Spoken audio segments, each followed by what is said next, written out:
ہم تھوڑی کسی کو مرتد و کافر بنا رہے ہیں. جو بن رہا ہے معاذ اللہ, تو جو بن جائے تو اس کا نام تعارف کے طور پر یہ رکھا جائے گا, اور جو نہیں بنے گا اس کا تعارف کا نام مومن اور مسلمان ہی رہے گا. ہم نے تھوڑی بنایا. ظلم دیکھیے آپ, غلطی کر رہے ہیں, چوری کی, اور جب دفاع کٹ رہی ہے کہ یہ چور ہے تو ظلم کہتے دیکھو چور کہہ دیا جی, چور کہہ دیا. تو ہی تو چوری کر رہا تھا, تجھے چور نہ کہے تو کیا سہوکار کہے؟ ظلم یہ ہے. امام احمد رضا کے خلاف جو پروپیگنڈا ہو رہا ہے وہ یہ کرتے ہیں کہ جناب کافر کہہ دیا, کافر کہہ دیا. ارے جو ابو جہل تھا تو اس کو کافر نہ کہتے تو کیا امام کہتے؟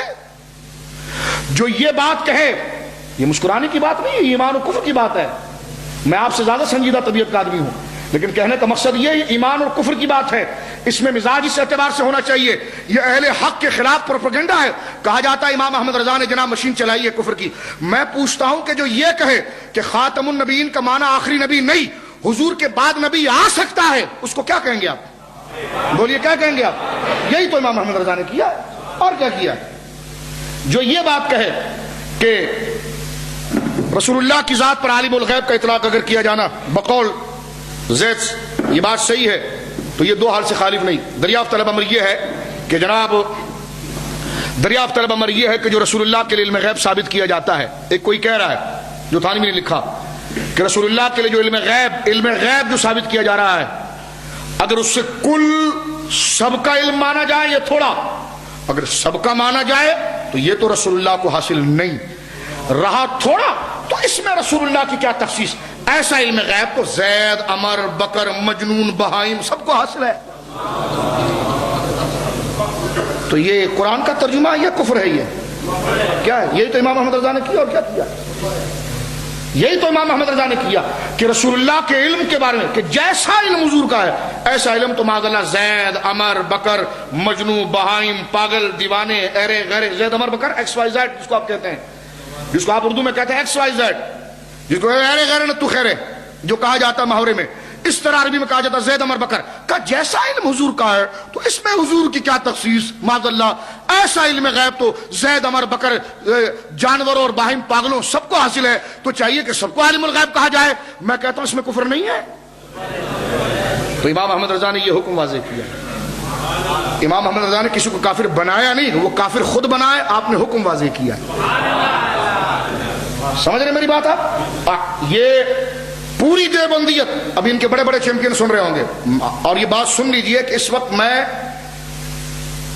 جو بات کر رہا ہوں میری نظر میں الیاس گنبد کے سارے دلائل ہیں, حسام الحرمین کے خلاف جو یہ لکھتے ہیں وہ ساری عبارتیں ہم نے پڑھی ہیں, اور خالد مانچسٹروی نے مطالعہ بریلیت کے اندر جو حسام الحرمین کے خلاف لکھنے کی کوشش کی. تو ہمارا مشورہ ہے دیوبندیوں کو کہ جتنا زور آپ تھانوی کو مسلمان بنانے کے لیے بنا رہے ہیں اتنا زور نہیں, اس میں سے آدھا حصہ خود کو بچانے کے لیے بنائیں آپ. اس لیے کہ جو بات اس نے لکھ دی ہے وہ تو اسلام نہیں ہو سکتی, لیکن اس کے دفاع میں تم کافر ہو جاؤ گے.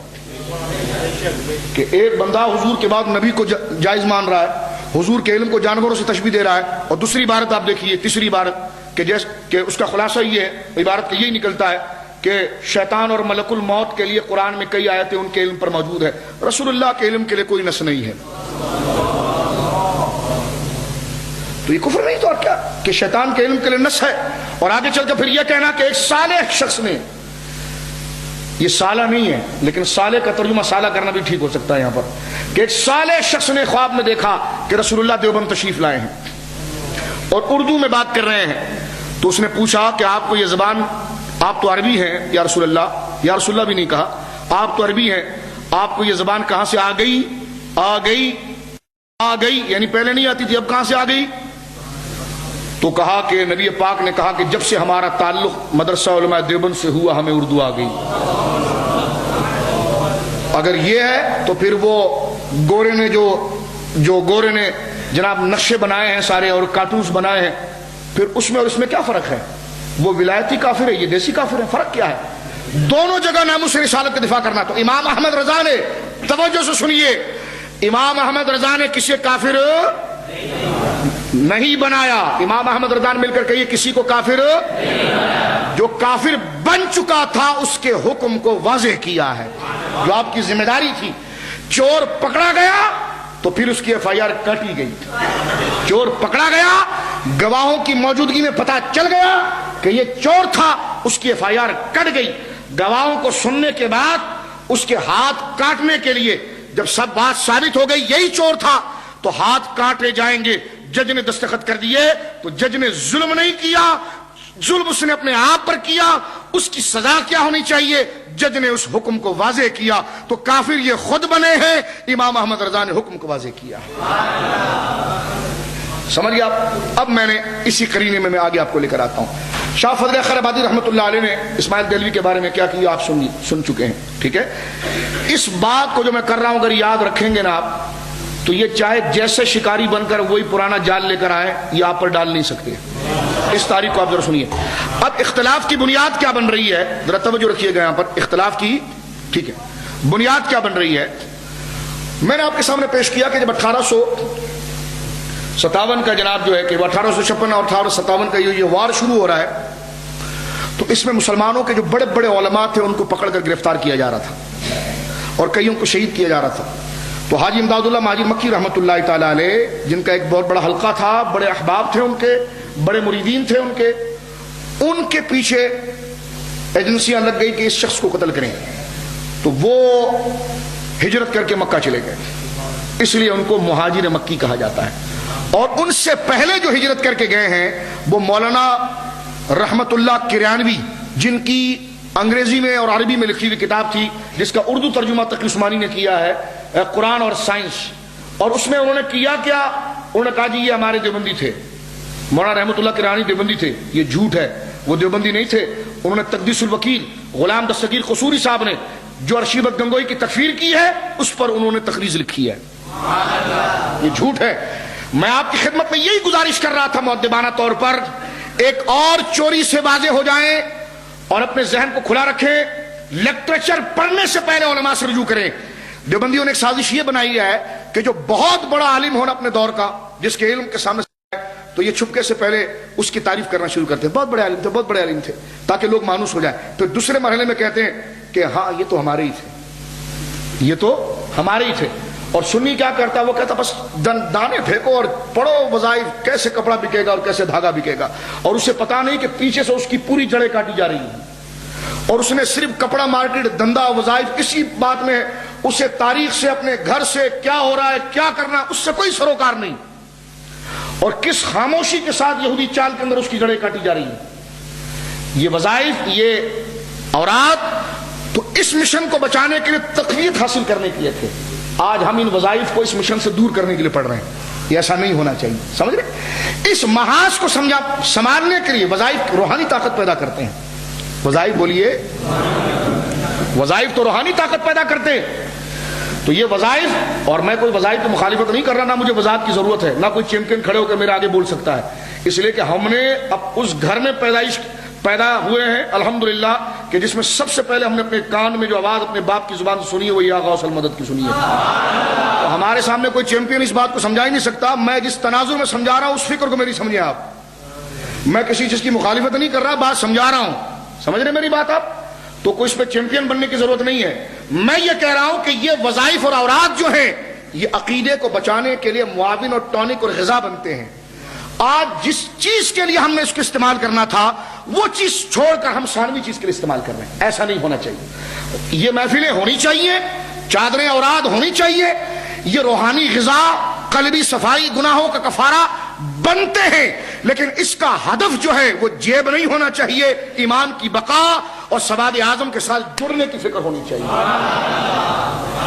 سمجھ رہے میرا موقف آپ؟ سمجھے آپ؟ اب آپ چلیے آگے حضرات گرامی۔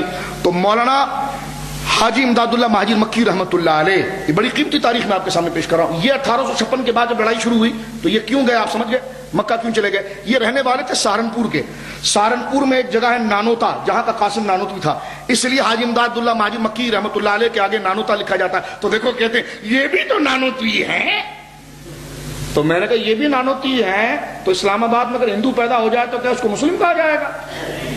اور جناب ہندوؤں کے علاقے میں اگر کوئی مسلمان پیدا ہو جائے تو کیا اس کو کافر کہا جائے گا؟ ابے علاقے سے کیا ہوتا ہے، اس علاقے بات تو یہ ہے کہ اس علاقے میں دو شخصیات پیدا ہو رہی ہے، پیر ہے تو وہ ولی کامل ہے، خلیفہ ہے تو وہ پکا مرتد ہے، اس لیے کہ ہے دونوں نانوتا کے، ایک نانوتا میں پیدا ہو کر شیخ المشائخ ہو گیا اور ایک نانوتا میں پیدا ہو کر پرلے درجے کا مرتد ہو گیا۔ تو حاجی صاحب کے نام کے آگے کبھی کبھی نانوتی بھی لکھا جاتا ہے، تو اس سے آپ وہم مت کیجیے گا۔ اسی طرح گنگوہ جو جگہ ہے، یہاں پر ہمارے شیخ بولیے عبد القدوس گنگوہی رحمۃ اللہ علیہ کا مزار ہے، سلسلہ چشتیہ کے اکابر صوفیہ میں سے ہے۔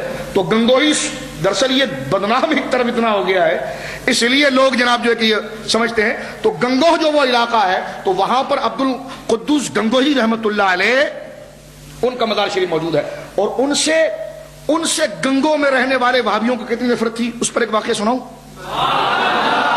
سنیے، یہ کہتا نہیں ہم نے تو شدت کبھی نہیں کی۔ میں نے کہا یہ الگ موضوع ہونا چاہیے کہ میں اوپر سے لے کر نیچے تک سب کے حوالے پڑھ کر سناؤں لفظ بلفظ کہ امام احمد رضا نے تو ایمان کے مسئلے پر بولا ہے، اور تم نے جو شدت کی ہے وہ تو عجیب و غریب شدت ہے۔ کیسی؟ سنیے، مولوی رشید احمد گنگوہی کا ایک مرید اپنے گھر سے گنگوہ جانا چاہتا تھا، لیکن اسے بس نہیں ملی۔ ایک بس گنگوہ جا رہی تھی جو عبد القدوس گنگوہی رحمۃ اللہ علیہ کے عرس میں جا رہی تھی۔ اب مرید ڈر گیا کہ عرس والی بس میں اگر میں بیٹھ گیا اور رشید احمد گنگوہی نے دیکھ لیا تو کام تو بڑا خراب ہوگا، اور یہ کہتے ہیں ہم تو سب صحیح ہیں۔ لیکن یہ دیکھیے، تم صحیح اس لیے کہ تمہیں دبایا گیا ہے، تمہارے زہریلی عزائم کو واضح کیا گیا ہے، اس لیے تم نے پالیسی چینج کی۔ نہیں تو نماز روزہ اور زکوٰۃ اور تاریخ جمیل اور یہ ہم نے کہا یہ تم کرتے اس لیے کہ تمہیں پتا ہے کہ تم اپنے زہریلے نظریے لاؤ گے تو آگے رضوی شیر بیٹھے ہیں جنہوں نے تمہارے پول کھول کے رکھے ہوئے ہیں، تمہارے محاذ بتائے ہوئے ہیں۔ اور ہم کہتے ہیں وہابیوں کو جو ہو اس پوزیشن میں آ کر بات کرو۔ یہ کیا نماز روزے کی بات کرتے ہیں؟ بات یہ کہ تم نے حضور کی توہین کی ہے، اس لیے تمہارے اکابر کافر ہیں۔ نماز روزے کو بیچ میں کیوں لاتے ہو؟ اب آپ دیکھیں گرو نانک پوری زندگی نماز پڑھتا تھا، گرو نانک کلمے پڑھتا تھا، گرو نانک اللہ سمت کا ورد کرتا تھا۔ آج گرو نانک کی اگر تکفیر کی جائے، اس کو برا کہا جائے، لوگ کہ نہیں دیکھیے حضرت وہ تو جناب حسین مدنی کے پیچھے بھی نماز پڑھی، اس نے پڑھی نہیں، ایک بات کر رہا ہوں میں ایسی۔ تو کیا اگر کوئی نماز پڑھے اور الگ سے کفر کرتا رہے اور شرکی عقیدہ رکھتا رہے تو کیا اس کو مسلمان بنانے کے نماز کی بات لائی جائے گی؟ تو بھائی اگر تمہارے مولوی نماز بھی پڑھتے تھے تو نمازوں سے کیا ہوتا ہے؟ نماز تو عبداللہ بن ابی بھی پڑھتا تھا، اور نماز تو وہ ایسے پڑھتے تھے کہ قرآن ان کے بارے میں کہتا ہے کہ وہ نماز پڑھتے تھے، وہ یہ کہتے تھے ہم اللہ کو مانتے ہیں، رسول کو بھی کلمہ پڑھتے ہیں اور ہم آخرت کو مانتے ہیں، لیکن اللہ فرماتا ہے محبوب ان کے دل میں کچھ اور ہے، ان کی زبان پر کچھ اور ہے۔